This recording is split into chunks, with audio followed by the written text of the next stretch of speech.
Hello everyone नमस्कार जय जगन्नाथ मु ममता स्वागत करुछि आपण माननकु मो चैनल ओडिया घर चलणी को आशा आज रेसिपीटी आपण माननकु समस्त की भल लागिबो। तो आज रेसिपी होची पूरा भोजी स्टाइल रे बंधाकोबी तरकारी पुणी बनेबा घरे केमिति कोन बनेली आपण मानक सहित शेयर करबा को चाहिली। आशा वीडियोटा आपण माननकु समस्त की भल लागिबो।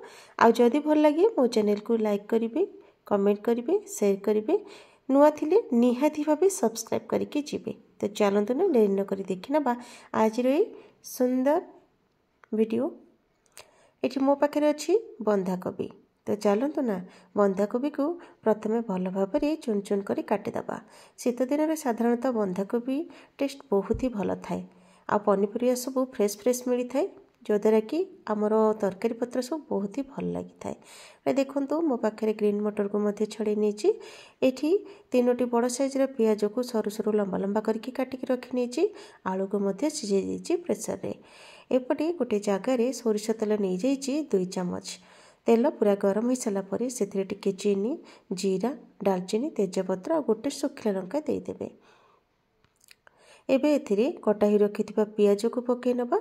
पियाज को भल भाव गोल्डन ब्राउन हवा पर्यंत पूरा भाजी नबा। अदा रसुण पियाज पेस्ट मसला एठारे मु 1.5 चामच पाखापाखि देछि।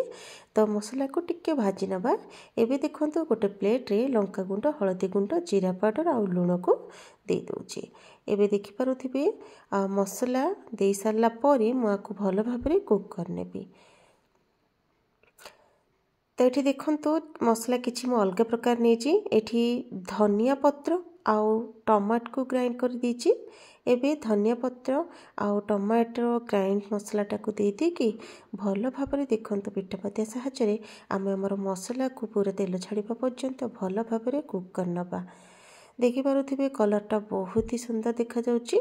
आ कलर जेमिति देखा जाउची ठीक से भली टेस्ट पूरा जबरदस्त अटे। तो मसला को भल भाव मीडियम फ्लेम रे आमे कौन करबा ना कसीदबा। एठी कटाई रखिथिबा बंधाकोबी को वर्तमान ऐड करदबा।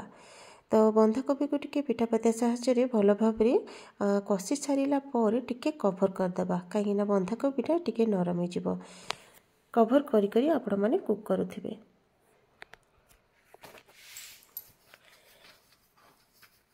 तो अभी देखो तो गोटे घोड़णी में घोड़े नौचे आ मझे मझे एमती भाव पूरा कषिदेवी। एबे आमर ग्रीन मटर छड़ा होकर रखाई ग्रीन मटर को ऐड करदबा। ग्रीन मटर को पकई सारा पर ताको 2 ରୁ 3 थर टिके भल भाव कषा कषि करदबा। बंधाकोबी साधारणतः ग्रीन मटर पकड़े टेस्टा बहुत ही बढ़िया लगी था। मोर तो भारी पसंद। एबे देखो सिझाई रखिथिबा आलू को काटिदेली 4 खंड करके। एबे आमे भल भाव पुणी कौन करबा ना कषि नबा पूरा 5 ରୁ 7 मिनिट पर्यंत।